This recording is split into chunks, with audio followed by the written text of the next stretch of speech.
En el presente capítulo abordaremos la protección sustantiva de algunos de los principales tratados de derechos humanos que encontramos a nivel universal, estudiando en primer lugar los principales tratados que existen en el marco de las Naciones Unidas. En segundo lugar, analizaremos las principales resoluciones adoptadas por la Asamblea General de las Naciones Unidas, las cuales no son por sí mismas vinculantes, aunque sus contenidos tienen implicaciones políticas y morales significativas que constituyen una importante fuente de orientación e inspiración. Por último, estudiaremos los mecanismos extraconvencionales de las Naciones Unidas para el monitoreo del cumplimiento y la aplicación de estos estándares internacionales de derechos humanos por parte de los Estados. Entre los principales tratados de derechos humanos de las Naciones Unidas encontramos el Pacto Internacional de Derechos Civiles y Políticos, así como sus protocolos facultativos, y el Pacto Internacional de Derechos Económicos, Sociales y Culturales, junto con su protocolo también, los cuales estudiamos ya en la lección pasada. Así estudiaremos otros tratados que integran el Sistema Universal de Protección de los Derechos Humanos. También abordaremos los principales tratados de derechos humanos que encontramos en el Sistema Interamericano de Protección de los Derechos Humanos y la protección de los mismos dentro del sistema nacional, en este caso panameño. Dentro del Sistema Universal de Protección de los Derechos Humanos encontramos la Convención sobre los Derechos del Niño del año 1989 y sus dos protocolos facultativos del año 2000. Los niños ya se hayan protegidos por otros estándares de derechos humanos, sin embargo se consideró la necesidad de tratar específicamente las necesidades de los niños en una convención. La Convención reconoce, entre otros derechos, el derecho del niño a ser inscrito en el momento de nacer, el derecho del niño a una nacionalidad y en la medida de lo posible a conocer sus padres y a ser cuidado por ellos, de acuerdo con el artículo 7 de dicha Convención. También dentro de este Sistema Universal de Protección de los Derechos Humanos encontramos la Convención Internacional sobre la Eliminación de todas las formas de discriminación racial del año 1965, la cual fue adoptada por la Asamblea General de las Naciones Unidas, entrando en vigor el 4 de enero del año 1969. Esta convención establece un comité sobre la eliminación de la discriminación racial encargado de vigilar el cumplimiento por parte de los Estados de las obligaciones que la misma contiene. El comité adopta observaciones generales sobre artículos específicos o temas de especial interés relacionados con esta materia, con la discriminación racial, y entre otros reconoce derechos políticos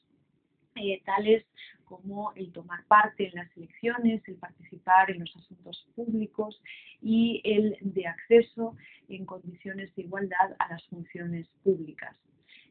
Otra de las convenciones que integran este sistema universal es la Convención contra la Tortura y otros tratos o penas crueles, inhumanos y degradantes del año 1984 y su protocolo facultativo del año 2002. Aunque la prohibición de tortura ya está prevista por la mayoría de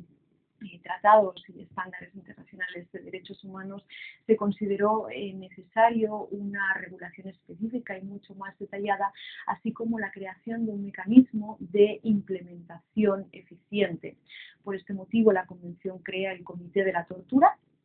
para examinar el cumplimiento de las obligaciones que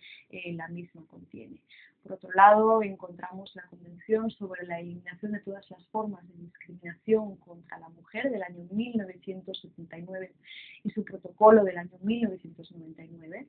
La Convención sobre la Eliminación de todas las formas de discriminación contra la mujer crea también un comité que vela por el cumplimiento de las obligaciones contenidas en la misma Convención. Es un órgano integrado por expertos independientes cuya función es examinar, como hemos dicho,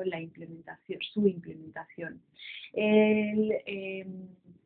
La Convención define la discriminación contra la mujer en su artículo primero, estableciendo que denotará toda distinción, exclusión y restricción basada en el sexo que tenga por objeto o por resultado menoscabar o anular el reconocimiento, el goce o el ejercicio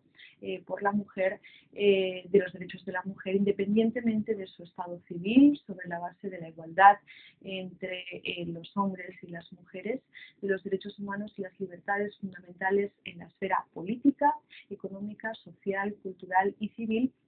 o en cualquier otra esfera. Esto quiere decir que la discriminación se puede producir tanto en el ámbito privado como en el ámbito público.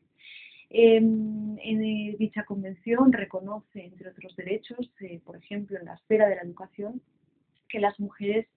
tienen que acceder a la educación en las mismas condiciones que los hombres y la igualdad de oportunidades para la obtención de becas y otras subvenciones.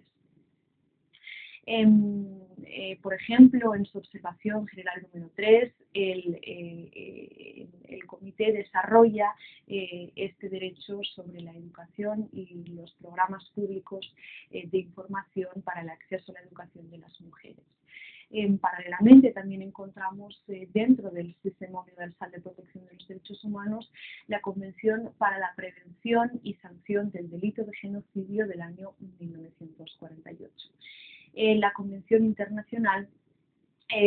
para la Protección de los Trabajadores Migratorios y de sus familiares del año 1990,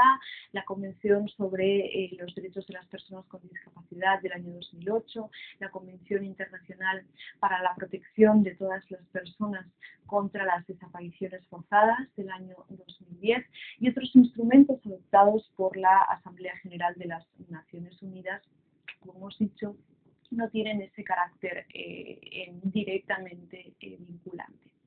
En el Sistema Interamericano de Protección de los Derechos Humanos, vamos a decir que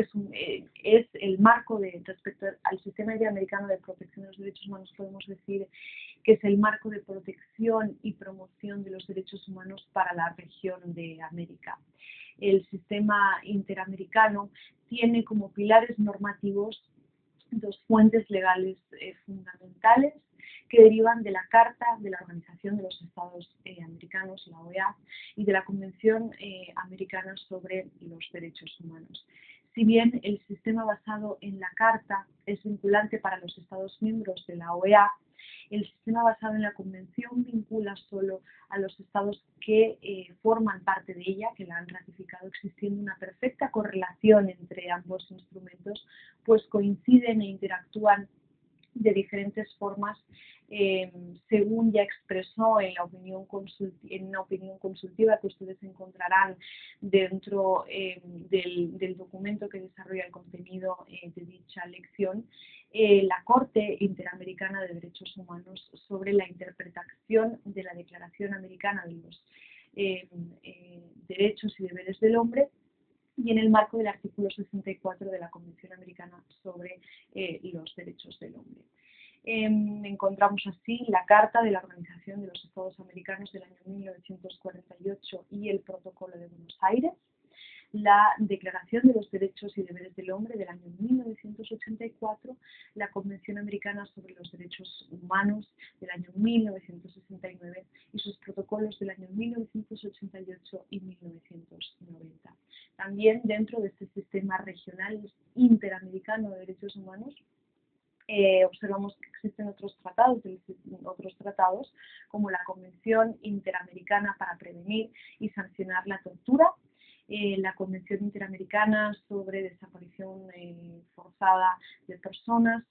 la Convención Interamericana para Prevenir, Sancionar y Erradicar la Violencia de la Mujer, también conocida como la Convención de Belém do Pará, la Convención Interamericana para la Eliminación de todas las formas de discriminación para las personas con discapacidad y otras que encontrarán dentro del documento que desarrolla dicha lección. Les espero pues en la lección número 4. Saludos.